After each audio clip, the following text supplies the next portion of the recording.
এপিসোডের শুরুতেই আমরা জং হিউককে দেখি যে ব্যাডাস এন্ট্রি নিয়ে দগজার দিকে আগাচ্ছিল।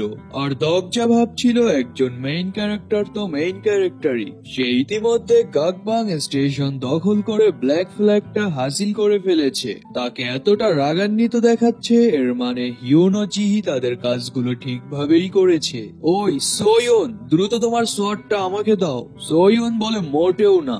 দগজা বলে তুমি কি এখানে এখন বাকি সবার মতো মরতে চাও? আর গিলিয়ংকে ইশারা দেয়। ইশারা পেয়ে গিলিয়ং স্পেল পড়তে থাকে। সাথে সাথেই ওখানে 6th গ্রেড ইনসেক্ট টাইটানোপেরা চলে আসে আর সোয়নের ওপর হিট করে। সোয়ন তো ডজ করে নেয়, কিন্তু তার হাত থেকে ফ্ল্যাগ এন্ড শটটা পড়ে যায়, যার সাথে সাথেই দগজা তুলে নেয়। স্ক্রিনে লেখা আসে আপনার পার্পল ফ্ল্যাগটাকে ব্ল্যাক ফ্ল্যাগে কনভার্ট করা হলো। রুলার্স কোয়ালিফিকেশনের এক ধাপ পূরণ করার জন্য আপনাকে স্বাগতম। পিছন থেকে আবার সোয়ন চিৎকার করে বলে, চোরের বাচ্চা কোথাকার।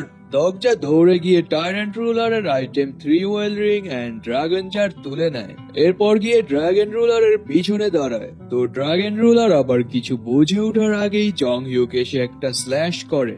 এতে সাথে সাথেই ড্রাগন রুলারের মাথা তার শরীর থেকে আলাদা হয়ে যায়। দগজা বলে, হেই জং হিউক দাঁড়াও, আমরা এখনো কথা বলতে পারি। ওই নোটপ্যাডটা। জং হিউক বলে, কিসের নোটপ্যাড? আমার ছোট বোন কোথায়? দগজা বলে, কি? তোমার ছোট বোনের কি হয়েছে? জং হিউক বলে, আমার ছোট বোনকে কোথায় রেখেছিস? দগজা বলে, তুমি কি বলতে চাচ্ছ? আমি তো এ ব্যাপারে কিছুই জানি না। স্ক্রিনে লেখা আসে ক্যারেক্টার জং হিউক লাইট ডিটেকশন লেভেল 6 এর সাহায্যে এটা কনফার্ম করেছে যে আপনি মিথ্যা বলছেন। জং হিউক বলে, আমাকে যদি এখন সবকিছু ক্লিয়ার না করিস তাহলে আমি তোকে এখনই মেরে ফেলবো। দগজা সিলি স্মাইল দিয়ে বলে, ঠিক আছে, ওয়েট, আগে আমরা আমাদের ওয়েপন্স গুলাকে সাইডে রাখি, তারপর কথা বলছি। কি হবে যদি আমি এখানে আসল ভিলেইনে পরিণত হই? জং হিউক বলে, তাহলে তুই শেষ পর্যন্ত আমার ফ্যামিলি মেম্বারসদেরকে হস্টেজ বানালি। দগজা বলে, তুমি ওভার রিঅ্যাক্ট করছো। আমি এটা কখন বললাম? জং হিউক দাঁত কেলিয়ে বলে, আমার শুরুতেই তোকে মেরে ফেলা উচিত ছিল, এখন মর। দগজা বলে, না থামো। তখনই ব্যাকগ্রাউন্ড থেকে টোকাবি বলে, সবাই শান্ত হও। আমি বলতে চাচ্ছি কেননা এটাকে ফাইনাল ফাইট বানানো যাক, কজ এখানে আর মাত্র 5 জন রুলার্সই অবশিষ্ট আছে। স্ক্রিনে লেখা আসে সমস্ত কোয়ালিফাইড রুলার্সদেরকে ফাইনাল ট্রায়ালের জন্য পাঠানো হচ্ছে। আমরা দেখি সমস্ত রুলার্সদের ওপর টেলিপোর্টেশন সার্কেল এসে পড়ে। দগজার বাচ্চা। দগজা বলে, আমি আগেই গেস করেছিলাম যে আমি বেঁচে যাব। স্ক্রিনে লেখা আসে, the last qualification of A ruler has begin. আমরা দেখি সমস্ত রুলার্স তাদের জায়গা থেকে টেলিপোর্ট হয়ে যায় আর লোকেরা ভাবতে থাকে সমস্ত রুলার্সরা কোথায় গেল। সিন শিফট হয়। আমরা থ্রোনের চারিপাশে সিনারিও ব্যারিয়ার ক্রিয়েট হতে দেখি, যেখানে সমস্ত রুলার্সদের টেলিপোর্ট করা হয়েছে। পরের সিনে দেখি দগজাকে সিনারিও থেকে কিক আউট করে দেওয়া হয়েছে। স্ক্রিনে লেখা আসে, আপনাকে রুলার্স কোয়ালিফিকেশন লিস্ট থেকে কিক আউট করে দেওয়া হয়েছে, কারণ আপনি 4th সিনারিও টার্গেটেড স্টেশন জাংসিনকে এখনো দখল করতে পারেননি। দগজা এগুলা দেখে ভাবে, হোয়াট? উপর থেকে আওয়াজ আসে, হা হা হা। এটাই হবে যখন তুমি মেইন কাজ ছেড়ে আশেপাশের দৃশ্য দেখায় ব্যস্ত থাকবে। দগজা ভাবে, আমাকে এটা বলো না যে এই টোকাবি বাস্টার্ড এখানে কিছু একটা গন্ডগোল করেছে। টোকাবি বলে, তুমি যদি পূর্বের সিনারিও গুলো ভালোভাবে ক্লিয়ার না করো তাহলে তুমি ফাইনাল পর্বে কখনোই মুভ করতে পারবে না। তুমি কি ভেবেছিলে এতটা সহজেই সবকিছু সেটেল হয়ে যাবে? দগজা বলে, ড্যাড, আমি তো ভুলেই গিয়েছিলাম যে আমাকে টার্গেটেড স্টেশনটাও দখল করতে হবে। এখন আমি কি করব? পুরো রাস্তা হেঁটে চাংসিনের দিকে যাব? তখনই পিছন থেকে দগজাকে কেউ একজন ডাকে। দগজা দেখে সাংহা এন্ড হিউন আসছে। আমরা হিউনের সাথে একটা মেয়েকে দেখি। মেয়েটা বলে, আমার ভাইয়া কি আসলেই এখানে আছে? হিউন বলে, আমি এই পর্যন্ত তোমাকে 100 বার বলেছি যে তোমার ভাই এখানেই আছে। দগজা বলে, হিউন তুমি এখানে আসলে কেন? আমি তো তোমাকে চাংসিন স্টেশনে ওয়েট করতে বলেছিলাম। হিউন বলে, আপনি কি পাগল নাকি? আমি আর কতক্ষণ ওখানে আপনার জন্য ওয়েট করতাম? আর আপনার ছোট বোন তো সকাল থেকেই এখানে আসার জন্য বায়না করছিল। মেয়েটা বলে, হেই, সে মোটেও আমার ভাইয়া না। আমার ভাইয়া কোনোভাবেই তার মতো আগলি না। হিউন বলে, মিস্টার দগজা, ও কি আপনার বোন না? ও যদি আপনার বোন না হয়ে থাকে তাহলে কে ও? হিউন আবার মেয়েটাকে জিজ্ঞাসা করে, কে তুমি? মেয়েটা বলে আমার ক্ষুধা পেয়েছে, আমার খাবার চাই। দগ্জা ভাবে কে বলবে যে এই মেয়েটা ওই সাইকোপ্যাথের ছোট বোন। আমাকে এটা বলো না যে আমার পারফেক্ট প্ল্যানটা এভাবে নষ্ট হয়ে যাবে। এটা বলেই সামনে আগাতে থাকে। হিউন বলে মিস্টার দগ্জা আপনি কোথায় যাচ্ছেন? দগ্জা বলে আমি যাচ্ছি পায়ে হেঁটে চাংসিন স্টেশনটাকে দখল করতে। হিউন বলে কিন্তু আপনি ওখানে কেন যাচ্ছেন? আর মেয়েটাকে বলে হে তুমি একটু আগে যা খেয়েছিলে ওটা বের করো। মেয়েটা বলে ঠিক আছে। এটা বলেই তার মুখে হাত দিয়ে কিছু একটা বের করে। দগ্জা ভাবে এটা তো ইউমিয়ার এক্সক্লুসিভ স্কিল ইনভেন্টরি। এরপর বলে কি এটা? হিউন বলে আপনার কি মনে হয়? দগ্জা ভাবে এটা হতে পারে না। হিউন বলে একটা স্টেশনকে দখল করার জন্য এটাই কি যথেষ্ট নয়? দগ্জা অবাক হয়ে ভাবে এই অসভ্য মহিলা সে আসলেই চাংসিন স্টেশনের ফ্ল্যাগ পোস্ট খুঁড়ে নিয়ে এসেছে। হিউন বলে কি হয়েছে, কোনো সমস্যা নাকি? দগ্জা বলে না। হিউন বলে তাহলে আপনি অন্ধের মতো আমার দিকে তাকিয়ে আছেন কেন? যান গিয়ে ফ্ল্যাগ পোস্টে ফ্ল্যাগটা লাগান ইওর ম্যাজেস্টি। দগ্জা গিয়ে ফ্ল্যাগ পোস্টে ফ্ল্যাগটা লাগায় আর স্ক্রিনে লেখা আসে আপনি চাংসিন স্টেশন দখল করেছেন। ফ্ল্যাগ ক্যাপচারিং ইভেন্ট সম্পন্ন করার জন্য আপনাকে 2000 কয়েন্স রিওয়ার্ড দেওয়া হলো। যেহেতু আপনার গ্রুপ চাংসিন স্টেশনকে দখল করতে সফল হয়েছে তাই আপনাকে last qualification of a rulers ব্যাটলফিল্ডে মুভ করা হচ্ছে। দগ্জার উপর আবারও টেলিপোর্টেশন লাইট এসে পড়ে আর সে সিনারিও ব্যারিয়ারের মধ্যে চলে যায়। স্ক্রিনে লেখা আসে the last qualification of a রুলারকে মাস্ট বি নিজ থেকে তার বডির স্ট্রেংথ প্রুভ করতে হবে। সাথে সাথেই আরো 3টা নোটিফিকেশন পপ আপ হয়। এখন থেকে রুলার্সরা তাদের স্পন্সর থেকে সাপোর্ট নিতে পারবে না। রুলার্সদের আইটেমের উপর রেস্ট্রিকশনস লাগিয়ে দেওয়া হলো এবং তাদের সমস্ত স্কিল, স্টিগমা, স্পেশাল অ্যাট্রিবিউটস কেও সিল করে দেওয়া হলো। এখন থেকে সমস্ত রুলার্সের স্টেট লেভেল 10 করে দেওয়া হলো। Are the last qualification of A ruler ততক্ষণ পর্যন্ত চলবেই যতক্ষণ না শুধুমাত্র একজন রুলার টিকে থাকবে। দগ্জা দেখে ওখানে রুলার অফ বিউটি মেনজিউন, রুলার অফ মার্টিয়া সাকিও, supreme ruler Jung Hyuk and লাস্টে যে আসে সে ন্যাচারাল রুলার জিওন লিহো। স্ক্রিনে লেখা আসে জিওন লিহো রুলার্সদের ব্যাটেলে হার স্বীকার করেছেন, তাই তাকে ব্যাটলফিল্ড থেকে বের করে দেওয়া হলো। আমরা দেখি সাকিও গিয়ে জং হিউকের উপর অ্যাটাক করে দেয়। জং হিউক ডজ করে সাকিও এর উপর পাল্টা অ্যাটাক করে। এরপর আমরা মিনজিউনকে দেখি, সে দগ্জাকে বলে আমাদের আবারও দেখা হয়ে গেল, কিন্তু আমি তোমার সাথে মোটেও ফাইট করতে চাই না। দগ্জা বলে তুমি যদি ব্যাটেলটা ফরফিট না করো তাহলে তোমার উপর অ্যাটাক হয়ে যাবে। মিনজিউন বলে তাই নাকি, চেষ্টা করেই দেখো না। এটা বলাটা যত সহজ আসলে ততটাও সহজ না। অপর প্রান্তে আমরা দেখি জং হিউক সাকিওংকে একটা হাই ফোর্স কিক করে, এতে সে ব্যাডলি ইনজার্ড হয়ে দূরে ছিটকে যায় আর তার মুখ দিয়ে ব্লাড চলে আসে। এটা দেখে তো মিনজিউনও আতঙ্কের মধ্যে পড়ে যায় আর দগ্জা ভাবে এই ব্যাটেলে কোনো রকম এক্সট্রা বাফস কাজ করবে না, যা কাজ করবে তা হলো জাস্ট কয়েন্স। আমরা দেখি জং হিউকের চারিপাশে 400 কয়েন ইনভেস্টেড লেখা সিস্টেম স্ক্রিনস ছিল। ডোকাবি আবার ব্যাকগ্রাউন্ড থেকে বলে হা হা হা, এখানে অন্যায়ের কি আছে? তোমরা শুধুমাত্র ওই কয়েন্স গুলোই ইউজ করতে পারবে যা তোমরা পূর্বের সিনারিও গুলো থেকে কালেক্ট করেছো। অবশ্য তোমরা এখন কয়েন্স দিয়ে তোমাদের স্ট্যাটস লেভেল বাড়াতেও পারো, কিন্তু সিনারিওর শেষে তা আবারও পূর্বের স্ট্যাটসে ফিরে আসবে। যদিও এটাকে কয়েন্স গুলোকে ড্রেনে ছোড়া বলে, সো কয়েন্স গুলো বুঝে শুনে ইউজ করো। আমরা দেখি জং হিউক দৌড়ে এসে সাকিওং এর উপর আবারও একটা হিট করে। এর ফোর্স এতটাই ছিল যে সে ছিটকে গিয়ে সিনারিও ব্যারিয়ারের সাথে ক্লাশ করে। স্ক্রিনে লেখা আসে ওয়াইস রুলার সাকিওং ব্যাটেল থেকে ওয়াইপ আউট হয়ে গেছে। জং হিউক আবার ডেডলি কিলিং ইন্টেন্স নিয়ে মিনজিউনের দিকে তাকায়। এটা দেখে তো মিনজিউনও ব্যাটেল থেকে ফরফিট করে নেয়। তো সবশেষে বাকি থাকলো অ্যালোন রুলার দগ্জা। জং হিউক আবার দগ্জাকে ঘুরে দেখতে থাকে আর দগ্জা ভাবে এই বাস্টার্ড আমার অ্যাবিলিটিস চেক করতে চাইছে নাকি। এরপর ভিলেন লুক দিয়ে বলে জং হিউক। আমরা দেখি দগ্জার চারিপাশে অসংখ্য 4000 কয়েন্স ইনভেস্টেড ইন স্ট্রেংথ লেখা নোটিফিকেশন পপ আপ হচ্ছিল আর তার রিমেইনিং কয়েন্স 18000 থেকে হাইলি ডিক্রিজ হচ্ছিল। দগ্জা বলে জং হিউক আমি জাস্ট তোমাকে একটা জেন্টাল হিট করব, সো প্লিজ মরে যেও না আবার। স্ক্রিনে লেখা আসে 72,000 কয়েন্স স্ট্রেংথে ইনভেস্ট করা হয়েছে। আপনার স্ট্রেংথ লেভেল 10 থেকে 100 করা হলো। আমরা দেখি দগজার বডি থেকে আলটিমেট স্ট্রেংথ লাইটনিং বের হচ্ছিল, আর সে কিছু সময়ের জন্য ওয়ান পাঞ্চ ম্যান সাইতামা হয়ে যায়।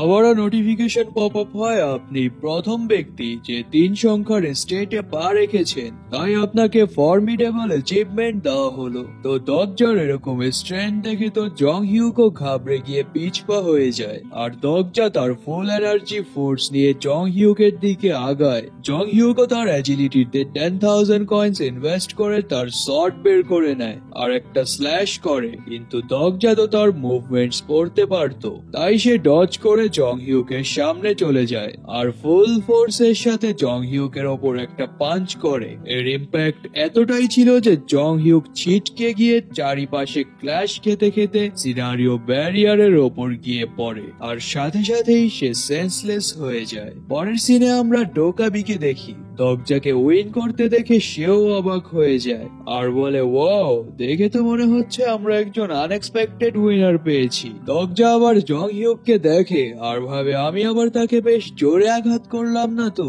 সে আবার মরে টরে গেল না তো। এটা বলেই জং হিউককে ডাকতে ডাকতে সামনে আগায় আর তাকে তুলে দেখে জং হিউক তার দিকে এখনো কিলিং ইন্টেন্স নিয়ে তাকিয়ে আছে। প্লিজ আমাকে এভাবে দেখো না, আমার অনেক ভয় লাগে। এরপর ভাবে সে আমার 100 লেভেলের পাঞ্চ খাওয়ার পর এখনো সেন্সে কিভাবে আছে। আমাকে এটা বলো না যে এই বাসটার চোখ খোলা রেখেই বেহুশ হয়ে গেছে। দগজা আবার জং হিউককে তুলে তার গালে আলতো করে থাপ্পড় দিতে দিতে বলে, সব দোষ তোমার এখানে। তুমি শুরুতেই আমাকে এটা কেন বললে যে তুমি আমাকে মেরে ফেলবে? তোমার ঠান্ডা হয়ে আগে আমার কথাগুলো শোনা উচিত ছিল। স্ক্রিনে নোটিফিকেশন পপ আপ হয়, সুপ্রিম রুলার জং হিউককে ওয়াইপ আউট করে ফেলা হয়েছে। অ্যাবসলিউট থ্রোনের ট্রায়াল কমপ্লিট করার জন্য কংগ্রাচুলেশনস আপনাকে। আবারও সবার স্ট্যাটস গুলো নরমাল করে দেওয়া হলো এবং সমস্ত রুলার্সদের উপর থেকে রিস্ট্রিকশনস তুলে নেওয়া হলো। কনস্টেলেশন গোল্ডেন হেডব্যান্ডের চোখ এক্সাইটমেন্টে ভরপুর।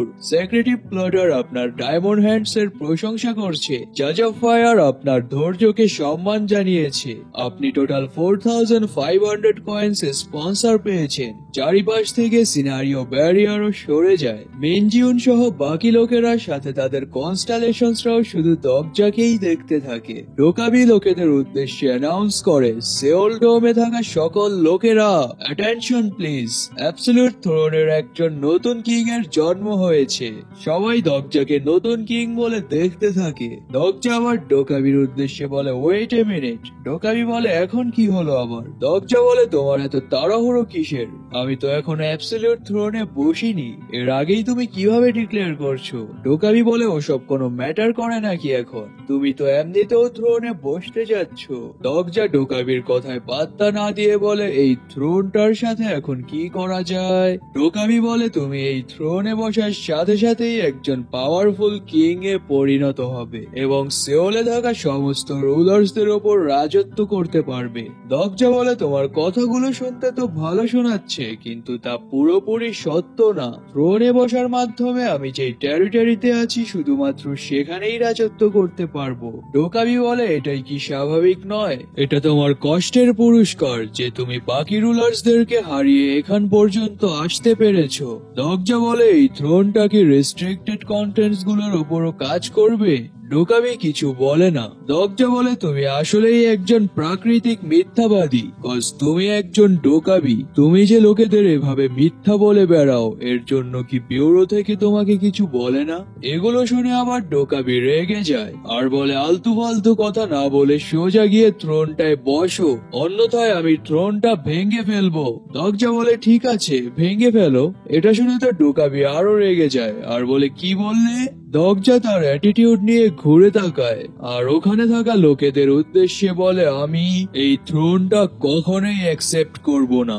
সাথে সাথেই আকাশে মেঘ জমে বিজলি চমকায় আর ওখানে বৃষ্টি শুরু হয়। দগজার কথা শুনে তো ওখানে থাকা রুলার্সরা সহ লোকেরাও অবাক হয়ে যায়। এর মধ্যে দগজা তার নিজের স্টাইল মেরে স্টিল হয়ে থাকে। ডোকাবি বলে, কি বললে তুমি? আর রেগে বলে, তুমি থ্রোনে বসতে চাও না মানে? দগজা বলে, আমি বলছি আমি থ্রোনে ইন্টারেস্টেড না। উফ ড্যাম, বুঝতে পারছি না তুমি জেদ কেন করছো। দ্রুত থ্রোনটায় বসো আর তোমার রিওয়ার্ডস গ্রহণ করো। আর এমনিতেও অ্যাবসলিউট থ্রোনের পাওয়ার্স ছাড়া সেওলডোম কখনোই ফিফথ সিনারিওতে মুভ করতে পারবে না। আর এই থ্রোনটায় বসলে তুমি যা চাও তাই পাবে, ইভেন আরো বেশিই পাবে। সাথে থ্রোনটায় বসার সাথে সাথে তোমার ফেবেল জন্মগ্রহণ করবে, সাথে তোমার সাপোর্টিং কনস্টেলেশনের র্যাঙ্কও বৃদ্ধি পাবে। লোকেরা চিৎকার চেঁচামেচি করে বলতে থাকে, হেই আপনি কি ভাবছেন, বোকামি না করে দ্রুত থ্রোনটায় বসেন। আপনি যদি না বসেন তাহলে আমি এসে বসছি।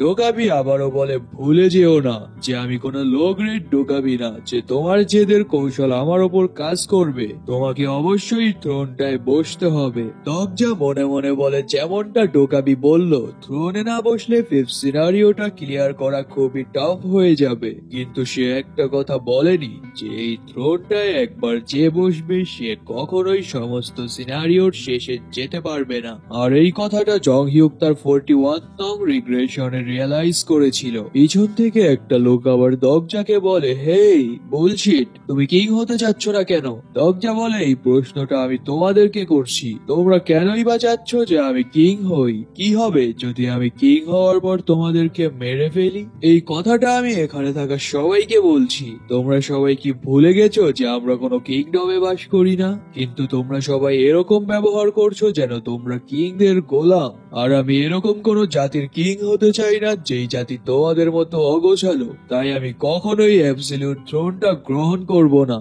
আর আমি কনস্টেলেশনসদের উদ্দেশ্যেও বলছি, আমি তোমাদের মতো অগোছালো কনস্টেলেশনসদেরও আমার স্পন্সর হিসেবে কখনোই চুজ করব না। এরপর বলে, যাই হোক, এটা বলেই থ্রোন এন্ট্রেন্সে গিয়ে দাঁড়ায় আর বলে, আমি তোমাদের কাউকেই থ্রোনটা ছুঁতেও দিব না। ডোকাবি বলে, ব্যাস অনেক হয়েছে, তুমি কিন্তু এখন আমার ধৈর্যের সীমা অতিক্রম করছো। দগজা তার কথায় পাত্তা না দিয়ে লোকেদের উদ্দেশ্যে বলে, আর কতদিন তোমরা নিজেদেরকে ডোকাবিদের গোলাম বানিয়ে রাখবে? তোমরা কি ইভেন এটা বুঝতেও পারছো যে অ্যাবসলিউট থ্রোনে বসলে সবার উপরের কি ইম্প্যাক্ট পড়বে? আমি কোরিয়াতে থাকা কনস্টেলেশনসদের উদ্দেশ্যেও বলছি, এটা সবাই জানেন যে আপনারা সকলেই সমান না। এখানে কিছু কনস্টেলেশন লো র্যাঙ্কিং এর আছে, আবার কিছু কনস্টেলেশন হাই র্যাঙ্কিং এরও আছে। অতীতের ঐতিহাসিক পরিসংখ্যানের জন্য আপনারা আর কতদিন এই দেশটিকে যুদ্ধক্ষেত্র বানাবেন? আর সবশেষে কি বা হবে?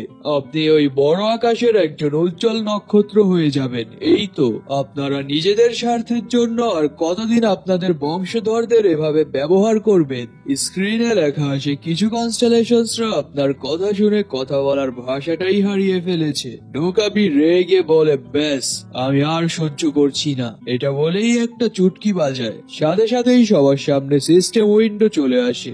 A new sub scenario arrive. Sub scenario সিংহাসন দখল করা। ক্লিয়ার কন্ডিশনস ইনকার্টেশন দগজা, যে কিনা সিংহাসনকে অস্বীকার করেছে, তাকে হারিয়ে সিংহাসনটা দখল করা। Time limit 30 minutes. Reward 3000 coins.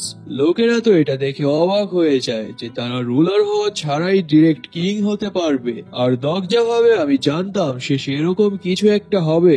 সমস্ত লোকেরা দগজার দিকে কিলিং ইন্টেন্স নিয়ে তাকায় আর তার ওপর রাশ করে দেয়। ইউন তার শট বের করে দৌড়ে গিয়ে দগজার সামনে দাঁড়ায় আর বলে, খবরদার, তার গায়ে হাত দেওয়ার আগে তোমাদেরকে আমার লাশের ওপর দিয়ে যেতে হবে।